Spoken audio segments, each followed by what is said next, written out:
Hello everyone, I am अर्चना यादव और स्वागत है आपका हमारे शिखरम इंस्टीट्यूट के ऑनलाइन प्लेटफॉर्म पर। तो आज हम पढ़ने वाले हैं क्लास 10 सिविक्स का first chapter power sharing. So students, आप अभी नाइन्थ आपने पढ़ी है और उसके बाद में आपको नाइन्थ में बहुत सारे डाउट्स क्लियर होंगे। लेजिस्लेचर आपने, एग्जीक्यूटिव, ये सब आपने डीप में पढ़ा होगा नाइन्थ में। अब हम यहाँ पर पढ़ने वाले हैं, यहाँ पर थोड़ा हमारा कॉन्सेप्ट चेंज हो जाता है, ठीक है। जैसे कि आप देखते हैं ना, आपकी जो नाइन्थ में जो आपकी बुक थी वो फर्स्ट बुक थी, अब ये सेकेंड बुक है, जैसे कि हिस्ट्री 1 के बाद हिस्ट्री 2। तो हम यहाँ पर देख रहे हैं अब आप क्लास 10th में पढ़ेंगे पावर शेयरिंग। सो स्टूडेंट्स, आप पावर शेयरिंग से क्या समझते हैं? आपको क्या लगता है अगर पावर शेयर हो जाती है, अगर किसी भी दो कम्युनिटीज़ हैं, अगर उन दो कम्युनिटीज़ के बीच में पावर शेयर कर दी जाए तो वो बेटर परफॉर्म कर पाएगी। बट अगर उन दो कम्युनिटी के बीच में अगर सिर्फ एक कम्युनिटी को पावर शेयर कर दी जाए तो वो दूसरे कम्युनिटी को दबाने की कोशिश करेगा और यहाँ पर हमारा जो मैनेजमेंट होगा या फिर और भी चीज़ें जो होती है वो प्रॉपर नहीं हो पाएंगी।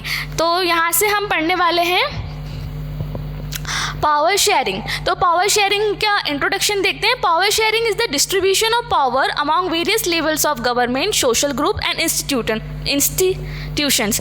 तो यहाँ पर हम देखते हैं पावर को शेयर कर दिया जाता है, किसमें? Various levels of government, social groups and institution. अब देखो बेटा, होता ऐसा है कि बहुत वास्ट लेवल पर काम होता है, बहुत वास्ट लेवल पर एडमिनिस्ट्रेशन होता है, मैनेजमेंट होता है, डिपार्टमेंट्स होते हैं। तो ऐसा तो है नहीं कि एक पर्टिकुलर जो इंसान है वो सारी चीज़ें प्रॉपर रेगुलेट कर पाएगा। हमारे इंडिया में बहुत सारी डाइवर्सिटी है, बहुत ज़्यादा डाइवर्सिटी है हमारे इंडिया में। सो डेमोक्रेसी अगर इंडिया में है, रूल ऑफ पीपल इंडिया में है, तो फिर यहाँ पर ये भी मैंडेटरी है कि पावर को शेयर किया जाए।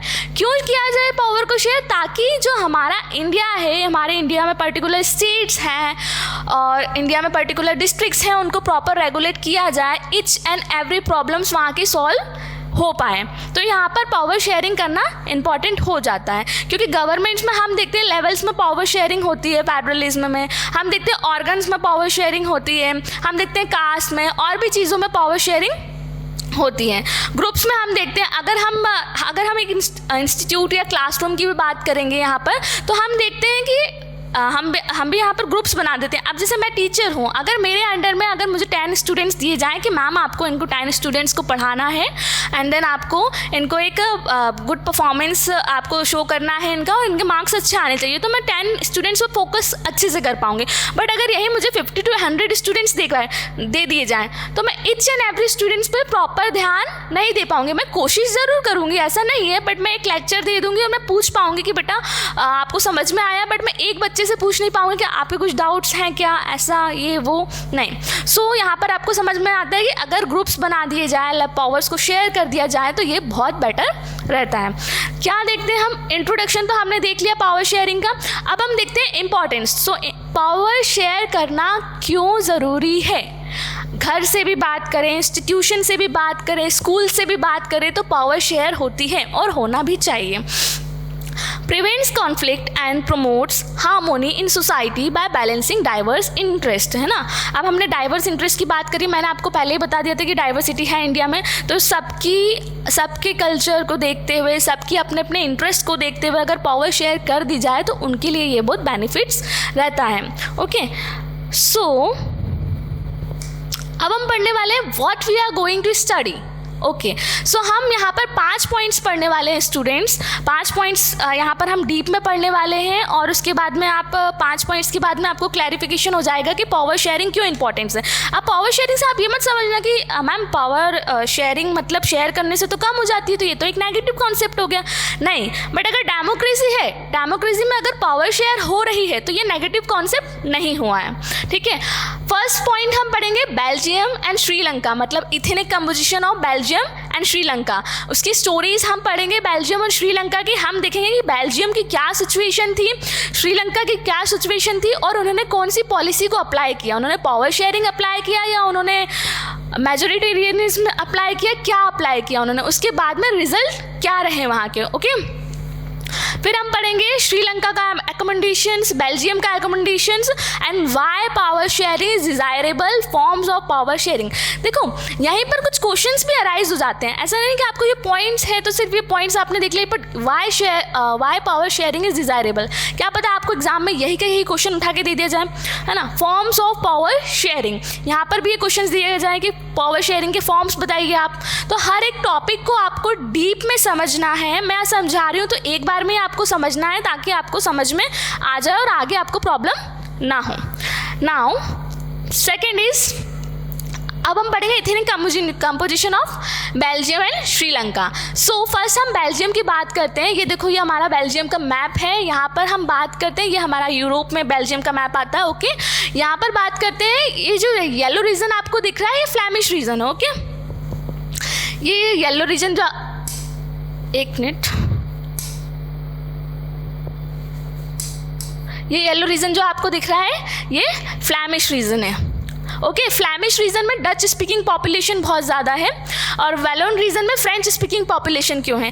अब ये भी मैं आपको बताऊंगी ये पॉपुलेशन क्यों है, क्योंकि जो जैसे हम देखते हैं एमपी से यूपी जुड़ा हुआ, तो थोड़ी बहुत यूपी की जो लैंग्वेज है वो एमपी के टच बॉर्डर में लोग बोलते हैं। तो यहाँ पर हम बात करते हैं, यहाँ पर अगर बॉर्डर की बात करते हैं तो यहाँ पर हमारा नीदरलैंड आ जाता है, यहाँ पर हमारा फ्रांस आ जाता है और यहाँ पर हमारा जर्मन आ जाता है, जर्मनी आ जाती है। ओके, तो यहाँ पर बात करें नीदरलैंड में कौन सी लैंग्वेज बोली जाती है, डच बोली जाती है। फ्रांस में कौन सी लैंग्वेज बोली जाती है। ओके, फिर हम बात करते हैं यहाँ पर फ्लैमिश रीजन की बात करते हैं और यहाँ पर वैलोन रीजन की बात करते हैं और यहाँ पर जर्मन में जर्मनी लैंग्वेज बोली जाती है, फ्रांस में फ्रेंच बोली जाती है। तो यहाँ पर हम बोलेंगे कि ये जो हमारा रीजन है yellow region, Flemish region, Walloon region. अब हम इसके बारे में पढ़ेंगे कि 59% live in the Flemish region and speak Dutch language. जो फ्लैमिश रीजन में जो लोग बोलते थे वो डच लैंग्वेज बोलते थे, बॉर्डर भी यहाँ पर नीदरलैंड से टच हो रही है ना। वैलोन रीजन में जो बोलते हैं वो फ्रेंच स्पीकिंग लोग हैं, क्योंकि यहाँ पर फ्रांस से बॉर्डर टच हो रही है। यहाँ पर जर्मनी में जर्मन स्पीकिंग पीपल है। ओके, अब हम बात करते हैं another 40% people live in the Wallonia region and speak French language. Another 40% हमने यहाँ पर देखा, यहाँ पर 59 मतलब 60 और 40 का रेशियो लेकर हम चल रहे हैं और यहाँ पर जो जर्मन से टच है यहाँ पर कुछ 1% समथिंग जर्मन स्पीकिंग पीपल्स रहते हैं। Remaining 1% of the Belgium speak German. In the capital city Brussels 80% people speak French while 20% are Dutch speaking. अब देखो यहाँ पर आपको ये दिख रहा है ये कैपिटल है ब्रुसेल्स, किसकी कैपिटल है, बेल्जियम की कैपिटल। अब यहाँ पर फंडा थोड़ा उल्टा है, मतलब हमने यहाँ पर देखा अभी तक फ्लैमिश रीजन में डच स्पीकिंग पॉपुलैरिटी में है और वैलोन रीजन में फ्रेंच स्पीकिंग पीपल मोर है, बट यहाँ पर उल्टा है, यहाँ पर फ्रेंच स्पीकिंग पीपल मोर है और डच स्पीकिंग पीपल लेस है। मतलब मेजोरिटी किसकी है, फ्रेंच स्पीकिंग, और पूरी मेजोरिटी यहाँ पर 80% और 20%, मतलब 60-40 का भी रेशो नहीं है, यहाँ पर 80 और 40% रेशो का डिफरेंस हमें यहाँ पर दिखाई दे रहा है। ओके, तो यहाँ पर हम क्या समझेंगे, यहाँ पर बहुत ज़्यादा डाइवर्सिटी है। यहाँ पर हम देख रहे हैं डच, यहाँ पर देख रहे हैं फ्रेंच, यहाँ पर देख रहे हैं जर्मनी, और यहाँ पर कैपिटल में तो कुछ अलग ही हो रहा है यहाँ पर, है ना। तो यहाँ पर बहुत सारी डाइवर्सिटी हमने अलग अलग तरह से देख ली। So, the minority French speaking community was relatively rich and powerful. वहाँ पर जो minority French speaking community थी वो relatively rich और powerful थी. This was resented by the Dutch speaking community who got the benefit of economic development and education much later. The tension between the two communities were more acute. Brussels, अब tension तो Brussels में arise हो रही है सबसे ज़्यादा, क्यों? क्योंकि वहाँ पर तो 80-20 का रेशियो है और वहाँ पर कुछ उल्टा हो रहा है, मतलब हम रह रहे हैं डच स्पीकिंग एरिया में, बट मेजोरिटी कहाँ की है हमारी फ्रेंच स्पीकिंग। तो डाइवर्सिटी को देखते हुए एक दूसरे मतलब लैंग्वेजेस, कौन सी लैंग्वेज ज़्यादा बोली जा रही है उसको देखते हुए सारे हमें पॉलिसीज एंड रूल्स रेगुलेट करने पड़ेंगे। Brussels presented a special problem, the Dutch speaking people constituted a majority in the country but a minority in the capital. Okay, तो ये सबसे बड़ी प्रॉब्लम थी ब्रसेल्स की। ठीक है, अब हमने यहाँ पर बेल्जियम के बारे में पढ़ा, बेल्जियम की एथनिक कंपोजिशन के बारे में पढ़ा। क्या पढ़ा हमने कि हमने देखा था, एक मिनट, हमने देखा था यहाँ पर कि Dutch speaking people yellowish region में थे, हमारे फ्लैमिश रीजन में, और ये वैलोन रीजन में हमारे फ्रेंच स्पीकिंग पीपल थे, कुछ 1% हमारे जर्मन स्पीकिंग पीपल हैं। तो यहाँ पर हम देख रहे हैं बहुत ज़्यादा डाइवर्सिटी है। अब इस डाइवर्सिटी को देखते हुए पावर शेयरिंग होती है या फिर कुछ और होता है, उसके बाद में क्या रिजल्ट आते हैं। अगर पावर शेयरिंग हुई तो उससे क्या रिजल्ट आए, अकोमोडेशन मेजोरिटेरियनिज्म हुआ तो उसके बाद क्या रिजल्ट आए, ये हम आगे देखेंगे। ओके, सो बेल्जियम की स्टोरी यहाँ पर हमने कवर कर ली है।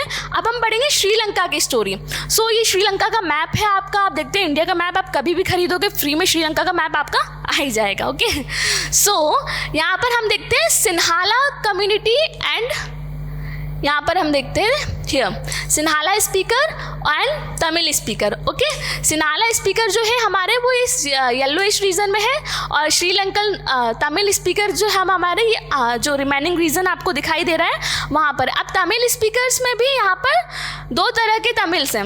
Okay, so among Tamils there are 2 subgroups. Tamil natives of the country are called Sri Lankan Tamils, 13%. The rest whose forefathers came from India as plantation workers during colonial period are called Indian Tamils. तो यहाँ पर हम देखते हैं कुछ Indian Tamils हैं, rest बचे हुए, और यहाँ पर हम बात करते हैं कुछ 13% श्रीलंकन तमिल्स हैं, है ना। श्रीलंकन तमिल्स जो श्रीलंका में ही रहते हैं, और इंडियन तमिल्स जो इंडिया से वहाँ पर प्लांटेशन के लिए आए थे, क्योंकि हम यहाँ पर देखते हैं रीजनल एरिया है, यहाँ पर प्लांटेशन और बहुत अच्छे तरीके से होते थे। तो ऐसा तो है नहीं कि ब्रिटिशर्स वहाँ आए थे और उन्होंने प्लांटेशन काम चालू कर दिया था, नहीं, उन्होंने वहाँ से वर्कर्स बुलाए थे। कहाँ से इंडिया से बुलाए थे। तो जो हमारे मतलब उनके जो पूर्वज थे, तमिल्स के पूर्वज थे जो वहाँ से इंडिया से आए थे, वो वहीं पर बस गए, और उनकी जो पीढ़ी चली आ रही है वो उन्हें क्या कहते हैं हम, इंडियन तमिल्स। ओके, तो यहाँ पर हमने देखा सिन्हाला स्पीकर्स जो है उनका 74% एरिया वो कवर करते हैं, और तमिल स्पीकर्स जो है वो 18% एरिया। अब यहाँ पर देखो डिफरेंस बहुत ज़्यादा है। मतलब हमने देखा था बेल्जियम की स्टोरी में कुछ 60-40 का रेशियो लेकर चल रहे थे, बट यहाँ पर तो बहुत ज़्यादा डिफरेंस हो गया, मतलब 74 और 18% डिफरेंस हो गया। मेजोरिटी यहाँ पर सिन्हाला स्पीकर्स की थी, है ना, और सिन्हाला स्पीकर्स रिलीजन को फॉलो करते थे, बुद्धिज्म रिलीजन को फॉलो करते थे, और जो तमिल्स थे हमारे तमिल्स फॉलो करते थे मुस्लिम्स, हिंदू, और कुछ बहुत कम % फ्रेंच भी थे। ओके, तो यहाँ पर हम देख रहे हैं बहुत ज़्यादा डिफरेंस है। मेजोरिटी अगर है तो वो बहुत हाई लेवल पे, और माइनॉरिटी अगर है तो वो बहुत ही लो लेवल पे। तो यहाँ पर प्रॉब्लम्स अराइज हुई, क्योंकि यहाँ पर क्या हुआ ना, अब मैं आगे बताऊंगी आपको यहाँ पर क्या हुआ। अभी तो आप दोनों की सिचुएशंस देखो, फिर आपको पता चलेगा कि हुआ क्या था। Most of the Sinhala speaking people are Buddhist. यहाँ मैंने आपको बताया कि सिन्हाला स्पीकिंग पीपल्स जो थे वो कैसे थे, बुद्धिस्ट थे। While most of the Tamils are Hindus and Muslim. There are about 7% Christians who are both Tamil and Sinhala. पर 7% क्रिश्चियंस कुछ ऐसे थे जो तमिल और सिन्हालास दोनों थे। ओके, सो अब हम बात करेंगे, अब हमने स्टोरी समझ ली है, बेल्जियम की भी स्टोरी समझ ली है हमने, श्रीलंका की भी स्टोरी समझ ली है कि पास में क्या हुआ था, दोनों की सिचुएशंस क्या थी, कहाँ मेजोरिटी, दोनों में हम देख रहे दोनों में सेम प्रॉब्लम है, दोनों में माइनर वो डाइवर्सिटी है, और डेमोक्रेसी को देखते हुए वहाँ पर देखना पड़ेगा कि क्या हुआ वहाँ पर। So majoritarianism in Sri Lanka, majority किसकी थी, सिन्हालास की थी। Okay, sought to secure dominance over government by virtue of their majority. So हम यहाँ पर मेजोरिटी को एक्सप्लेन करेंगे, मेजोरिटेरियनिज्म वर्ड्स को। सो यहाँ पर हम देखते हैं in 1956 an act was pass to recognize Sinhala as the only official language thus disregarding Tamil. हम देखते हैं 1956 में क्या हुआ। अब देखो ये जो फैक्ट है आपके, ये फैक्चुअल नॉलेज है आपका। ओके, ऐसा हो सकता है कि आपको चूज द करेक्ट ऑप्शंस में, आपको फिलिंग द ब्लैंक्स में ये फैक्ट पूछ लिए जाए कि 1956 में क्या हुआ था, या फिर सिन्हाला स्पीकिंग पीपल्स जो भी यहाँ पर ऑफिशियल लैंग्वेज सिन्हालास को कब मिली थी? 1956 में, है ना। अब ये क्या है, तमिल्स को डिसग्रेड करेंगे? ऑब्वियसली करेंगे। आप अगर एक कंट्री में रह रहे हो, आपको पता है हम इंडिया में रह रहे हैं, बट हमारी मेजोरिटी कम है, बट हमारे सामने किसी और को प्रिविलेजेस मिल रही है, किसी और को बेनिफिट्स मिल रहे हैं, बट हमें कुछ बेनिफिट्स नहीं मिल रहा है। तो यहाँ पर आपको थोड़ा सा हर्ट तो होगा, आपके इंसेंटिमेंट भी हर्ट होंगे। तो यहाँ पर आपको रहने का मन ही नहीं करेगा इंडिया में कि अगर हमारे साथ में डिस्क्रिमिनेशन हो रहा है तो हम यहाँ पर क्यों रह रहे हैं। और थोड़ी सी आपके अंदर चिंगारी तो उठेगी कि यहाँ पर हमें बगावत करने की ज़रूरत है। The government followed preferential policies that favored Sinhala applicant for university positions and government point। देखो ये 3 पॉइंट्स ना बहुत इंपॉर्टेंट है बेटा, क्योंकि ना यहाँ पर आपको समझना पड़ेगा कि श्रीलंका में एक्चुअल हो क्या रहा था। बेल्जियम की स्टोरी तो हमने पढ़ ली, श्रीलंका में हमने देखा कि इन्होंने तो सिन्हाला को ऑफिशियल लैंग्वेज बना दिया गया था।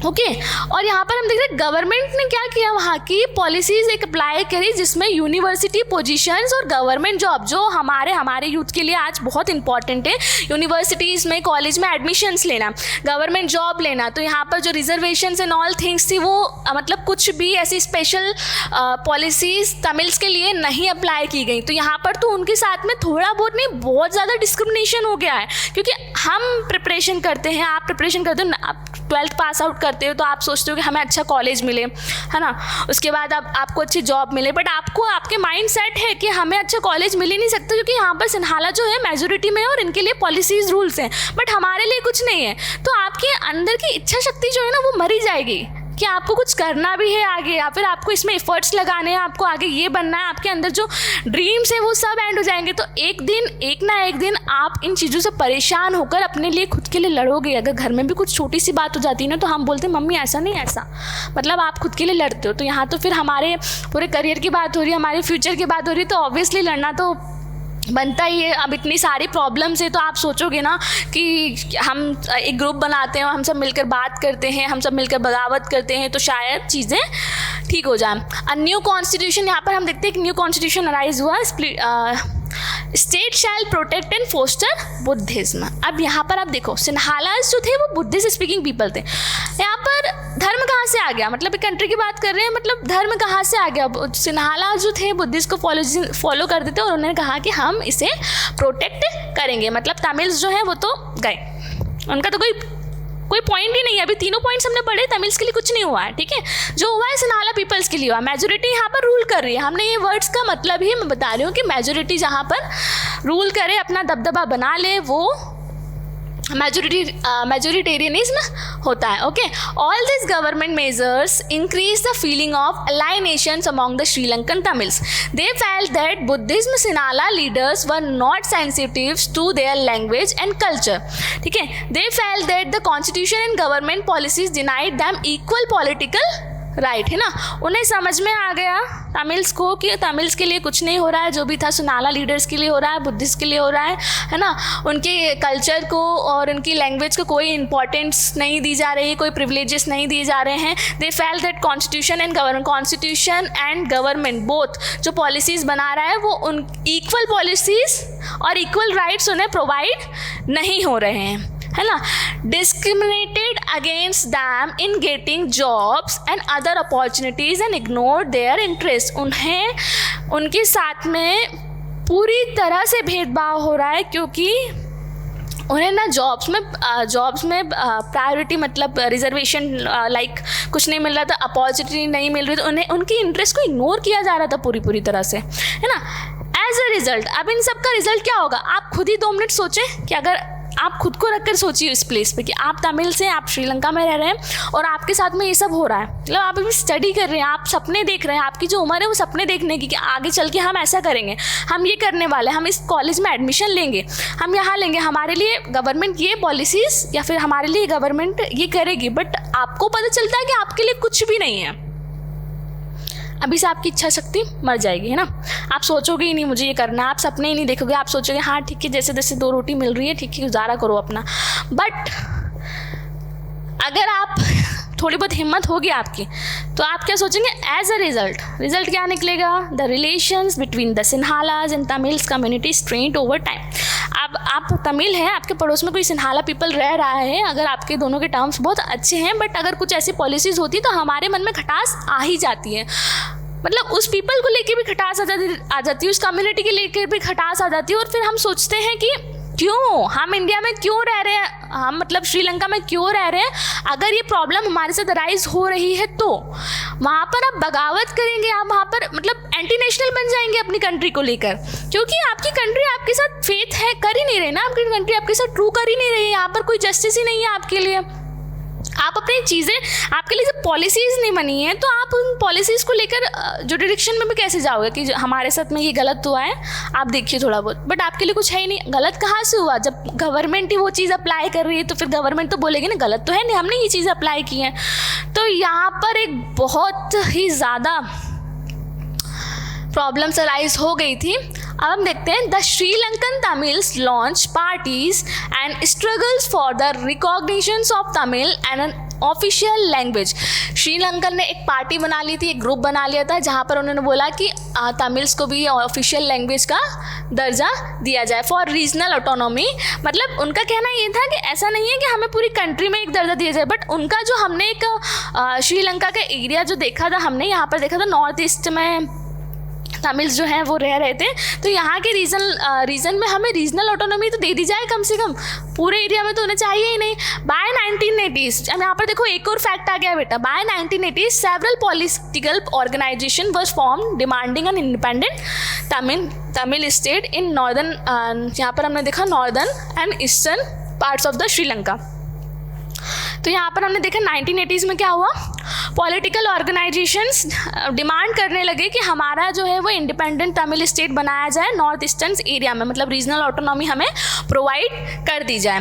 The distrust between the two communities turn into wide spread conflict. अब देखो ये जो बीच में प्रॉब्लम्स अराइज हो रही थी, कलेश हो रहे थे, उसका रीज़न क्या हुआ, जो दो कम्युनिटीज़ थी उनके बीच में कॉन्फ्लिक्ट अराइज हो गए। कॉन्फ्लिक्ट लाइक इनकी सिचुएशन ऐसी हो गई ना बेटा कि यहाँ पर civil war is not a little bit thing है ना, it's a lot for country, क्योंकि यहाँ पर अगर सिविल वॉर हो गया मतलब समझो कि आपकी 80% चीज़ें सब तबाह हो गई हैं। ओके, तो यहाँ पर हम देखते हैं the civil war has caused a terrible setback to the social, cultural and economic life of the country. So यहाँ पर हम देखते हैं सिविल वॉर जो है ये टेरिबल सेटबैक्स है social, cultural and economic life of country. जब कोई भी वॉर होता है ना तो सारे मतलब बच्चे स्कूल नहीं जा पाते हैं, कर्फ्यू लग जाता है, धारा 144 लग जाती है, सबको अपने अपने घरों में रहना पड़ता है, प्रॉपर हेल्थ केयर नहीं मिल पाती, हम बाहर प्रॉपरली जा नहीं पाते हैं, यहाँ पर बम चल रहे हैं, यहाँ पर डंडा चल रहे हैं, यहाँ पर पुलिस है, यहाँ पर कुछ है, सब बच्चों की पढ़ाई ठप रह जाती है। तो पूरी तरह से सोशल लाइफ, इकोनॉमिक लाइफ, हमारा कल्चर सब इफेक्ट करता है यहाँ पर। सो यहाँ पर अगर सिविल वॉर अराइज हुआ है मतलब बहुत बड़ी प्रॉब्लम्स क्रिएट हुई है।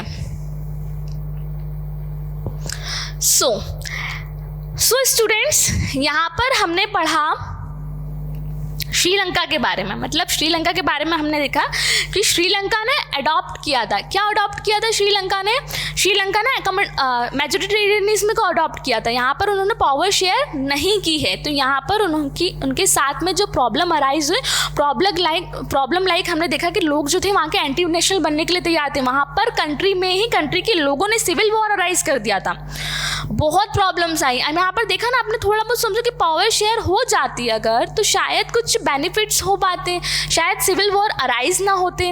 ओके, सो यहाँ तक आई होप आपको सब स्टोरी समझ में आई होगी और समझते हुए ही चलना है। दो फैक्ट जो हमारे थे उसे भी याद करते हुए चलना है ताकि अगर कोई भी क्वेश्चन अराइज होता है तो आप अपनी तरफ से क्लियर रहें। अब हम देखते हैं accommodations in Belgium. So Belgium, यहाँ पर भी बहुत सारे डिफरेंसेस थे, डाइवर्सिटी थी, कॉन्फ्लिक्ट्स थे। ऑब्वियसली जहाँ भी डाइवर्सिटी होगी थोड़े बहुत कॉन्फ्लिक्ट्स अराइज होंगे, बट अगर उन कॉन्फ्लिक्ट्स को देखते हुए हम प्रॉपर मैनेजमेंट, प्रॉपर चीज़ें अप्लाई करेंगे तो वहाँ पर कॉन्फ्लिक्ट्स नहीं होंगे। सो यहाँ पर हमारा मतलब जहाँ पर जो गवर्नमेंट होती है उनका पॉइंट ऑफ व्यू क्लियर होना चाहिए कि अगर 4 तरह के लोग हैं, 4 तरह का कल्चर है, 4 तरह की कास्ट है, 4 तरह का रिलीजन है, तो हम उनके लिए अकॉर्डिंग टू पर पर्सन, अकॉर्डिंग टू मतलब पर कम्युनिटी, हम उनके बेनिफिट्स के लिए रूल्स, रेगुलेशंस, पॉलिसीज़, उनके बेनिफिट्स के लिए और बहुत सारी चीज़ें अप्लाई कर पाएँ। That is a good government. Otherwise वहाँ पर कॉन्फ्लिक्ट अराइज होंगे, वो कंट्री एक प्रॉपर डेवलप्ड कंट्री और सक्सेसफुल कंट्री नहीं बन पाएगी। So the Belgium leaders took a different path. they recognize the existence of regional differences and cultural diversity. Okay so यहाँ पर देखते हैं, यहाँ पर भी दो फैक्ट आ गए हमारे. यहाँ पर देखते हैं बिटवीन 1970 और 1993 इन दो फैक्ट्स के बीच में हम देखते हैं they amended their constitution for 4 time. इस टाइम ड्यूरेशन के बीच में बेल्जियम की गवर्नमेंट ने अपने कॉन्स्टिट्यूशन को पूरा 4 टाइम अमेंड किया. अमेंड मतलब हम जानते हैं कॉन्स्टिट्यूशन में जो हमारे एक्ट होते हैं, अगर उनमें हमें कुछ सुधार लाना होता है तो हम उस एक्ट को अमेंड कर देते हैं. जैसे अकॉर्डिंग टू सिचुएशन हम उसे बदल देते हैं. ओके हम कौन? गवर्नमेंट, हम नहीं. Okay so amend their constitution 4 times so as to work out an arrangement that would enable everyone to live together within the same country. okay so वहाँ पर 4 बार अमेंडमेंट किया गया. क्यों अमेंडमेंट किया गया? क्योंकि पीपल की डाइवर्सिटी देखते हुए, उनके बेनिफिट्स को देखते हुए यहाँ पर 4 बार अमेंडमेंट किया गया. Okay so constitution prescribed that the number of Dutch French speaking ministers shall be equal in the central government. अब देखो जो डच स्पीकिंग पीपल है, फ्रेंच स्पीकिंग पीपल है, अगर सेंट्रल गवर्नमेंट में अपना पॉइंट ऑफ व्यू रखते हैं, सेंट्रल गवर्नमेंट में जाते हैं तो उनका जो पॉइंट ऑफ व्यू होगा मिनिस्टर्स का शैल बी इक्वल, सब इक्वल होगा उनके लिए. सारी फैसिलिटी, सारे जो लॉज हैं सब इक्वल रहेंगे उनके लिए. ओके यहाँ पर कोई डिस्क्रिमिनेशन हम नहीं देख रहे हैं. Okay thus no single community can make decisions. Okay, many powers of the central government have been given to state government of the 2 regions of the country. The state government are not subordinate to the central government. है ना, यहाँ पर हमने देखा power को, यहाँ पर हम देख रहे हैं फेडरलिज्म आ गया. पावर को जो है डिस्क्राइब कर दिया गया है. सेंट्रल गवर्नमेंट के अंडर में स्टेट गवर्नमेंट आएगी. सबऑर्डिनेट तो होगी बट सबऑर्डिनेट तो होगी बट ऐसा नहीं कि दबदबा होगा. मतलब are not subordinate to the central government. एकदम आपको ऐसा नहीं कि आपको उसको आंसर देना ही है सेंट्रल गवर्नमेंट का, आपको उनके अकॉर्डिंग काम करना, ऐसा नहीं है. ओके सो ब्राज़ील्स हमने देखा था बेल्जियम की कैपिटल थी. Brussels has a separate government in which both the communities have their equal representation. Brussels की भी सेपरेट गवर्नमेंट हुई जिसमें हमने दोनों कम्युनिटी के बारे में देखा कि दोनों कम्युनिटी को इक्वल, यहाँ पर इक्वल वर्ड पर फोकस करना, इक्वल रिप्रेजेंटेशन का मौका मिला. The French speaking people accepted equal representation in Brussels because the Dutch speaking community has accepted equal representation in central government. French और डच स्पीकिंग पीपल थे, दोनों को इक्वल रिप्रेजेंटेशन मिला फ्रेंच गवर्नमेंट में, sorry central government में. Apart from the central and the state government there is third kind of government. अब देखो central government, state government, इन दोनों की बातें तो हो गई बट यहाँ पर थर्ड गवर्नमेंट भी थी. कौन सी थी? Community government. Okay community government क्यों? Is elected by the people belonging to 1 language community. Dutch, French और जर्मन स्पीकिंग हमने देखा था. 3 लैंग्वेजेस के बारे में हम बात कर रहे थे वहाँ पर. No matter where they live. अब ये मैटर नहीं करता कि वो कहाँ पर रह रहे हैं. This government has the power to regarding cultural. Community government को ये पावर थी कि वो कल्चर के रिगार्डिंग, एजुकेशनल के रिगार्डिंग, लैंग्वेज के रिगार्डिंग, उनके लैंग्वेज से रिलेटेड उनके इश्यूज़ को क्या कर पाए, सॉल्व कर पाए.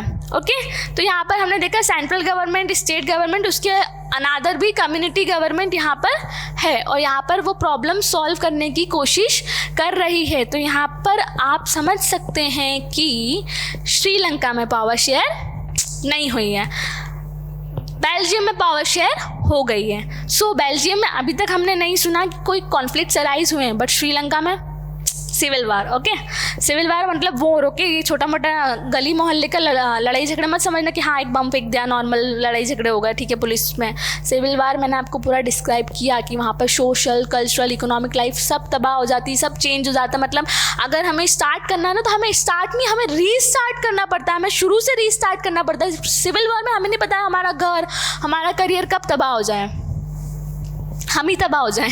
Okay so accommodation in Belgium model is very complicated but this arrangement have work well so far. अब देखो सबके बारे में सोचना, अगर मैं सबके बारे में सोच रही हूँ, सबका इंटरेस्ट समझ रही हूँ मैं, तो मुझे टाइम लगेगा। मेरा जो सोचने का तरीका रहेगा वो बहुत वास्ट रहेगा, अलग अलग लेवल पर रहेगा, है ना। तो इसमें थोड़ी कॉम्प्लिकेशन तो ऑब्वियसली होगी जब सबके बारे में मैं सोचूंगी, तो सबके बारे में मैं सोचते हुए कुछ पॉलिसीज़ या फिर उनके लिए कोई गवर्नमेंट बनाऊंगी।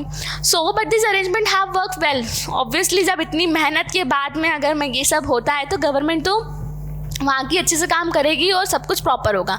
दे help to avoid civic strike. यहाँ पर अवॉइड हो गया सिविक स्ट्राइक, ठीक है, कॉन्फ्लिक्ट्स कुछ भी नहीं है between the two major community and a possible divisions of the country on linguistic lines. So when many countries of Europe came together to form the European Union, Brussels was chosen as its headquarter, है ना। ब्राज़ील्स में वहाँ का headquarter choose किया गया। यहाँ पर देखते हैं यूरोपियन पार्लियामेंट, ब्राज़ील्स, बेल्जियम।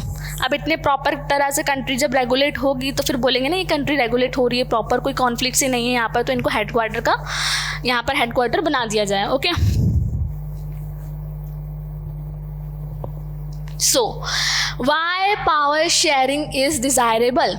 सो यहाँ तक आई थिंक यहाँ तक आपको सभी समझ में आ गया होगा। आपने देखा होगा हमने दो कंट्रीज़ की बात करी, श्रीलंका और बेल्जियम की, और दोनों की स्टोरीज़ को हमने समझा। हमने देखा कि पावर शेयरिंग मतलब मेन पिक्चर का हीरो तो बाद में आया जब पावर शेयर हुई, कब कहाँ हुई, पिक्चर का हीरो सिर्फ और सिर्फ बेल्जियम में आया, श्रीलंका में आया ही नहीं, मतलब श्रीलंका में पावर शेयरिंग हुई नहीं, और जिसकी वजह से हमने देखा कॉन्फ्लिक्ट्स पे मतलब पिक्चर का हीरो आता है वो सारी प्रॉब्लम्स जो रहता है, मतलब हम देखते हैं पिक्चर मूवीज़ में कोई प्रॉब्लम्स अराइज होती है, ओके, वहाँ पर जब भी पिक्चर का हीरो आ जाता है वो सारी प्रॉब्लम्स को सॉर्ट आउट कर देता है। ऐसे ही हमारी पिक्चर का हीरो कौन था, पावर शेयरिंग, उसने सारी प्रॉब्लम्स को सॉर्ट आउट कर दिया था। उसके बाद में हम देखते हैं हाँ श्रीलंका के बारे में। तो श्रीलंका में तो प्रॉब्लम्स होती जब कोई कलयुग का देवता या फिर कोई हीरो वहाँ पर आया ही नहीं कि वहाँ पर प्रॉब्लम्स को सॉल्व किया जाए। वहाँ पर हम कॉन्फ्लिक्ट्स अराइज हुए और वहाँ सिविल वॉर हो गया वहाँ पर। तो श्रीलंका तो एक तरह से थोड़ा सा तबाही हो गया। ओके, अब हम पढ़ेंगे हमारे नेक्स्ट लेक्चर से। ओके, यहाँ तक आपको रिवीजन करना है अच्छे से ताकि आप आगे की कहानी जो अब हम पढ़ने वाले हैं, ये कहानी अब हम पावर शेयरिंग को डिस्क्राइब में पढ़ेंगे। पहले हमने अपना एक पॉइंट ऑफ व्यू बना लिया, हमने दोनों स्टोरी बैकग्राउंड पे जमा लिया, हमने देखा कि यहाँ ऐसा हुआ था, यहाँ ऐसा हुआ था, और दोनों के बीच में क्या कंक्लूजन निकला है। सो अब हम इसके आगे पढ़ेंगे power sharing, why power sharing is desirable, इसके रीजन्स पढ़ेंगे। सो घर से आप इतना रीड करना, नेक्स्ट लेक्चर में हम देखेंगे कि क्या करना है। ओके।